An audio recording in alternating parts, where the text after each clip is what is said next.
guys, I'm Jessica and welcome back to my channel.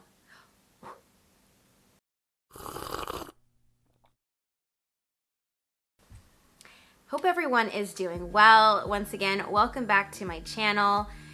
Hope you guys are all getting ready for the greatest holiday ever, which is Halloween. Apart from Christmas, because I really do love Christmas, but Halloween is such fun.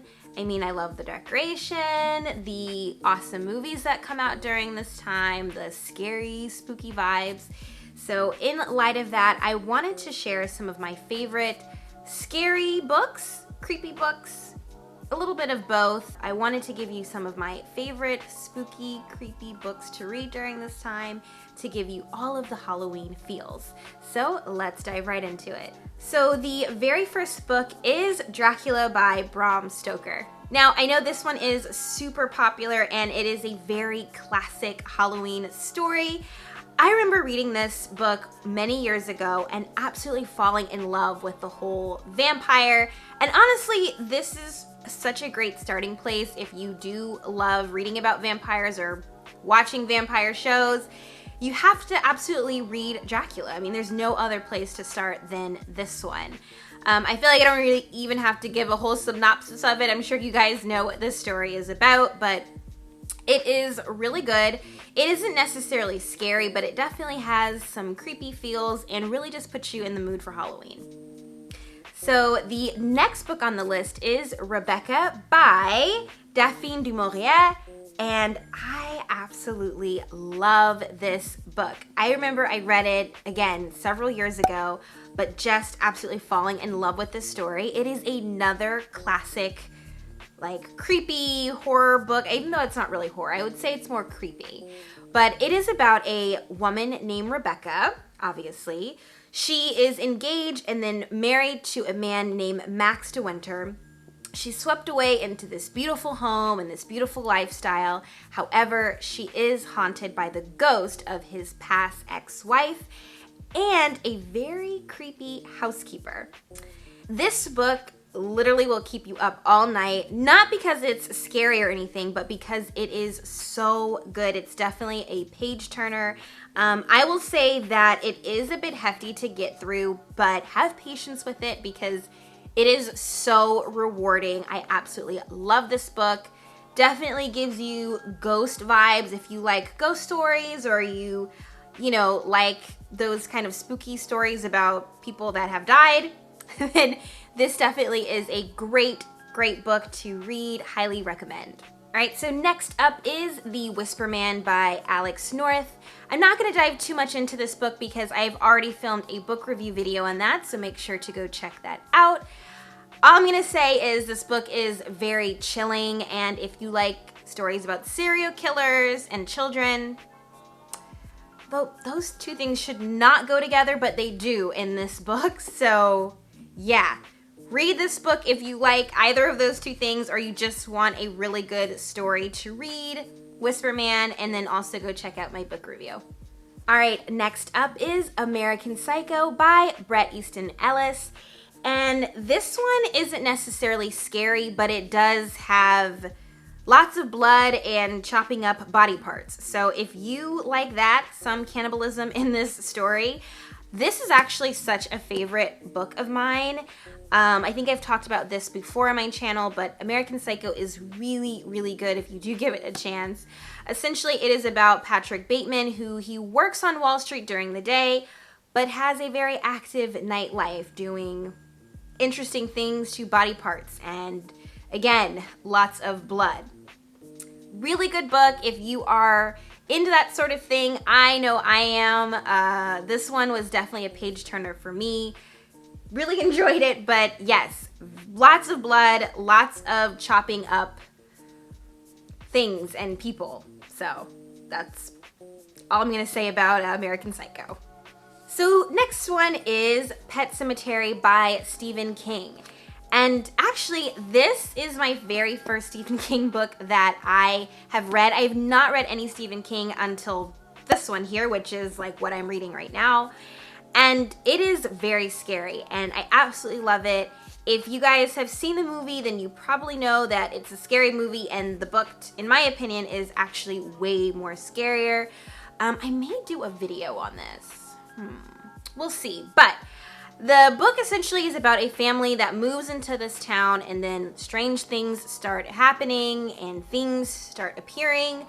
And it is very good, very chilling, very scary. Will definitely keep you up at night. Not because it's scary. Well, I guess, yes, it is scary, but also it's just such a good page turner. And I'm really happy that this is actually my first Stephen King novel. I definitely want to read more Stephen King in the future. I think I'm going to read Misery next. So I'm super excited to have read this, or I'm reading this right now. It's a good one, guys. So the next book that I think is pretty scary is House of Leaves by Mark Z. Danielewski. Danielewski?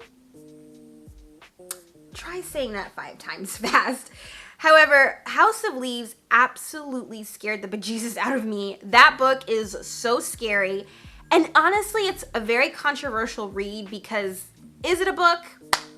I mean, it is a book, but when you look inside of the contents of this book, I guess, like, is it something that you actually read, or more so experience? That is truly how I felt when I read House of Leaves. It is so weird and creepy and scary, and I still have nightmares about that book because it is just one of a kind. It's essentially about this house that it's its own entity, this living, breathing creature in itself, and it takes you on this complete psychedelic mind bender when you read it. I don't even really know how to describe this book outside of it just being plain creepy and weird. Try it if you want to. I don't think I rated this book very high. I think I gave it like a two stars just because it was so confusing and it took me forever to get through. But I will say that it is very scary. Like, now that I think about it, it's a scary one. So let me know what you guys think if you have read it, because I absolutely was terrified. Next, we have Northanger Abbey by Jane Austen.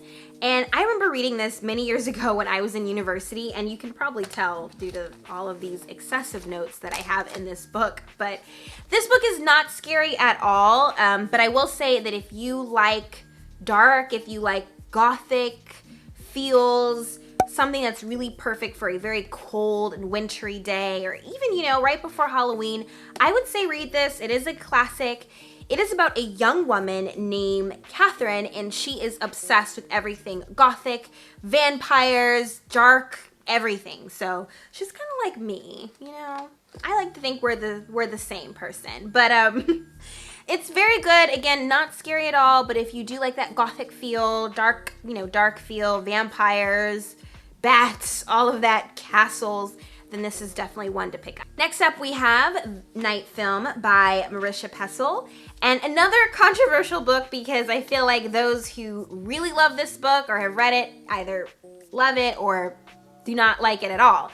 I was on the other end where I actually really enjoyed this book. It's about a cult following of this film director, and I think the disappearance of his daughter. Weird things happen, I'll just say that. Weird things happen. It is quite scary in my opinion. I definitely was up at night reading this and then thinking about it because it will keep you wide awake while you go through it. It is a heftier read, so it's about, I think, close to like 600 pages. So it is a big book, but I think it is totally worth it. If you like cult things or cult films, this one is really good. Highly recommend it. If you guys have read this book, comment down below. Let me know what you thought about it. It's just very, very chilling. And also, I love how it's written as well. So, Night Film. So this next one is called The Killing by David Hewson. And if you have seen the movie, or no, I think it's a TV show. It's a TV show on Netflix. I have not seen the TV show, but I know a lot of people have watched it and absolutely raved about it. There is a book, well, it started off as a book, obviously, but there is a book, and it is really, really good. It is a series. I highly recommend it. About a 19-year-old student named Nana Larson who is, I think, kidnapped, and she is then murdered, and then it's about unveiling like her whole story. It has detectives in it, so it is a detective story, which if you like that sort of thing, this book is perfect. It is quite chilling and scary in my opinion. Again, if you haven't seen the show or read the book or either or, definitely do one of those because the show I heard is really good and the book is even better. This next book is called The Devil All the Time by Donald Ray Pollock. And I will say that this book is also very good and very creepy, far better than whatever they decided to put on Netflix. I don't know, I just was not a huge fan. I thought the acting was spectacular, but the movie itself, I just kind of got lost in the sauce with it and didn't think that it was that good. Sue me. Anyway, the book focuses on Wilson. He's a father, and it follows his life from World War II up into 1960s. And as he deals with his wife's death and trying to save her through sacrificial means, it then pans over to two serial killers who are also a couple, and they are extremely menacing and very dark. And then it also focuses on a pastor. I think his name is Ray? Ray? Is it Ray? Roy. Focuses on an even creepier pastor named Roy, who I will say, trigger warning, there are elements of rape, abuse, and murder, you know, being very brutal, over-sexualization. There's all of that in this book. And then it also focuses on Wilson's younger son. The book is so good, you guys. Listen to the audiobook. It's even creepier, far better than the movie. I will definitely say it is a page turner. It's a short read. It's like maybe 270 pages, almost 300. So yeah, Devil All the Time. Very good. Go pick that up. All right, so that's all the books that I have. Of course, there are so many books out there that are going to give you really scary and creepy vibes. Those are some of my favorite books that I have read and experienced that are scary. Again, I'm not really one to scare very easily. It's like certain things that really creep me out, like houses. Houses creep me out. Sometimes like serial killers, those do. Ghosts sometimes. But it just depends on how well it's written. It all just depends. So these are some of my favorite books that I got creeped out by. Hopefully you enjoy them as well. If you have any suggestions, let me know. Comment down below your favorite creepy books to read during this Halloween season. Hope you enjoyed this video. If you did, please make sure to comment, like, and subscribe, and also follow me on Instagram so you can follow everything that I post. I hope you guys have a wonderful rest of your day, and I will see you later. Bye!